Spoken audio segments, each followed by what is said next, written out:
En esta sesión número 10 vamos a conversar sobre lo que dice la Biblia acerca de la política y de la economía, la legislación. Yo tengo escrito un estudio bíblico que se llama Las leyes malas.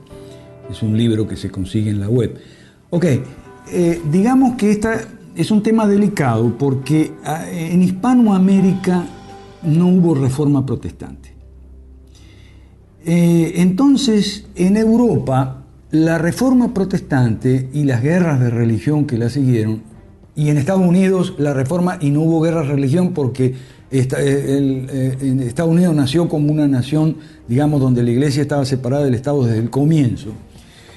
La separación entre la religión y el Estado la hizo la reforma protestante, más o menos en un periodo de 100 años que van de la Dieta de Augsburgo, estamos hablando de 1548, hasta la Paz de Westfalia, estamos hablando de 1648. Entonces, después de ese proceso ya hubo una separación, en algunos casos más que otra, entre Iglesia y Estado en Europa. En cambio, en Hispanoamérica y en general en España, Francia, Italia, los países del sur de Europa, no hubo reforma protestante, no hizo ese trabajo la reforma protestante, y lo tuvo que hacer el liberalismo, que es un movimiento político, no religioso, y sin embargo tuvo que hacer ese trabajo. Fue más o menos como el equivalente funcional de la reforma, pero estamos hablando del liberalismo decimonónico de América Latina, ¿ok?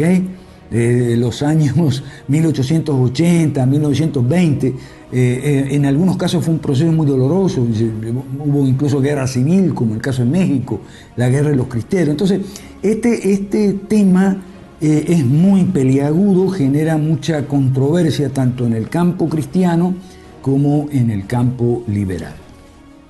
Entonces, voy a mucha gente.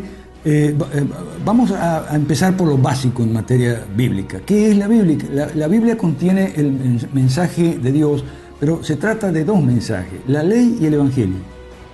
La ley principal, pero no exclusivamente, en el Antiguo Testamento, y el evangelio principal, pero no exclusivamente, en el Nuevo Testamento. Son cuando la Biblia se refiere a todo el consejo de Dios, subrayado la palabra todo el consejo de Dios es la ley y el evangelio. Entonces, claro, mucha gente dice, bueno, sí, pero la ley nos salva. Claro, la ley nos salva, pero eso no equivale a decir la ley nos sirve. Es decir, la ley sirve a otros propósitos distintos al orden de la salvación. ¿Cuáles propósitos distintos? Bueno, por ejemplo, una buena vida, una vida moral. La ley es como un espejo, no robar, no mentir, no desear ninguna cosa que no te pertenezca. O sea, ese es un propósito de la ley. Un matrimonio armonioso, por ejemplo, hay muchas normas en la Biblia, ley, norma, quiere decir lo mismo, muchas normas sobre cómo deben tratarse los esposos entre sí, los padres con los hijos. Es decir, la ley, las normas de Dios, el consejo de Dios, para que las familias sean armoniosas y amorosas, productivas en todo el sentido de la palabra, y las personas crezcamos, podamos crecer en un ambiente familiar confortable, alentador, etcétera, protector. Eso es una función de la ley de Dios. Para que haya negocios productivos y prósperos, eso sí, la prosperidad no es una cosa mágica como creen los cristianos con tendencia al misticismo. La prosperidad se sigue de conducir los negocios de acuerdo a las reglas prudenciales que están principalmente en el libro de Proverbios. ¿Okay? Entonces, la ley, otro de los propósitos de la ley de Dios es que la economía sea floreciente. Para eso se necesita una sabia mayordomía, pero se necesita otra condición, que es gobierno limitado. Y de esto muchas veces no hay enseñanza, o no hay enseñanza suficiente o de buena calidad en las iglesias cristianas, tanto protestantes como evangélicas o católicas. Y eso es uno de los objetivos del centro del liberalismo clásico, ¿okay? Llenar ese vacío. Entonces, como digo, el propósito de la ley de Dios que nos interesa ahora es el buen gobierno de las naciones. O sea, lo que yo he llamado en alguna parte consejo de Dios a las naciones, o buen consejo de Dios a las naciones, que es el sistema político, el modelo político-económico, si quieren, de economía política, que la Biblia recomienda. Y es el gobierno limitado. ¿Cómo se llama el gobierno limitado? ¿Se llama con esa palabra en la Biblia? No, se llama judicatura o gobierno de los jueces. ¿Y cómo llama la Biblia el estatismo, al gobierno ilimitado? Le llama monarquía o gobierno de los reyes. Entonces, cuando la gente pregunta, ¿pero en qué parte de la Biblia? En toda la Biblia hay sobre todo en el Antiguo Testamento, que es la parte más dedicada a la ley, y por eso es la más grande. Porque la ley es un asunto de nosotros, la salvación es un asunto de Cristo. ¿Ok? Entonces, ese consejo de Dios a las naciones está en el constante, a través de todos los libros, los Pentateuco, Josué, Jueces, Ruth, el libro de los reyes, el libro de los jueces, el libro de los reyes, fíjese. Y Crónicas es una continuación del libro de los reyes, que en las primeras ediciones era todo un libro. El libro de los reyes eran los que hoy conocemos como 2 libros de reyes y los 2 de Crónicas. Bueno, entonces, hay una contrastación entre el sistema de gobierno limitado o judicatura y sistema de gobierno ilimitado o monarquía. Esta contrastación la vamos a estudiar en detalle en el curso de Liberalismo Clásico 101, que vamos a dictar. Es un curso que dura 4 meses, lo vamos a hacer en una versión de 4 meses a una clase semanal.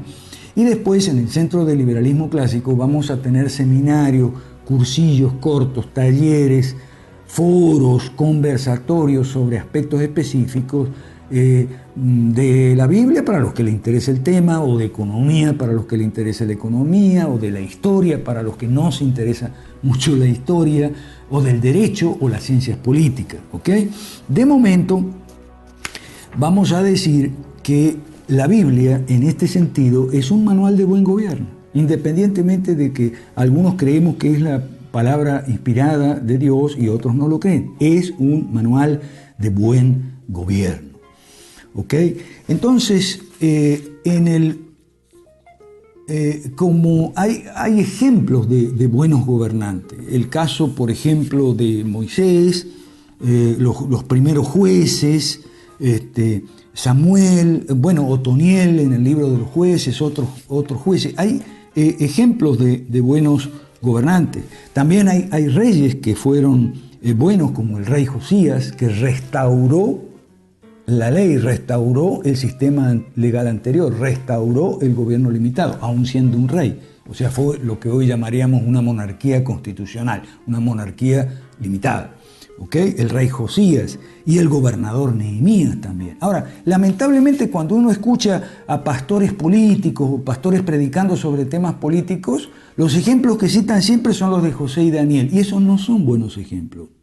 Porque José y Daniel gobernaron no a los judíos, sino a los egipcios y a los babilonios con un propósito que tiene que ver con el orden de salvación. Y por lo tanto, José y Daniel les gobernaron no bajo las leyes de Dios, sino bajo las leyes de los egipcios, en el caso de José, y bajo las leyes de los babilonios, en el caso de Daniel. Entonces, no son buenos ejemplos los de José y Daniel, sí los de Josías y Nehemías, por ejemplo, y Josué. Son ejemplos regulares o mediocres los de Saúl, David, Salomón, porque, son buenos ejemplos para ver a lo que conduce el gobierno ilimitado, a lo que conduce la monarquía. Es decir, lo que la Biblia enseña es que la monarquía es un mal sistema, gobierno estatista, y la judicatura es un buen sistema, y que en un buen sistema los malos gobernantes hacen mucho menos daño que en un mal sistema. Y que en un mal sistema es muy raro hallar o imposible hallar buenos gobernantes, porque el mal sistema corrompe incluso al buen gobernante. Esas son las enseñanzas bíblicas. La Biblia no es un libro de texto, digamos, como los libros que acostumbramos a usar en las universidades, con de tipo, una argumentación de tipo propositiva. La Biblia tiene distintos géneros literarios y bueno, eso lo vamos a ver en un seminario sobre el tema para los que ya están interesados. Vamos a seguir con este tema en la siguiente sesión. Gracias.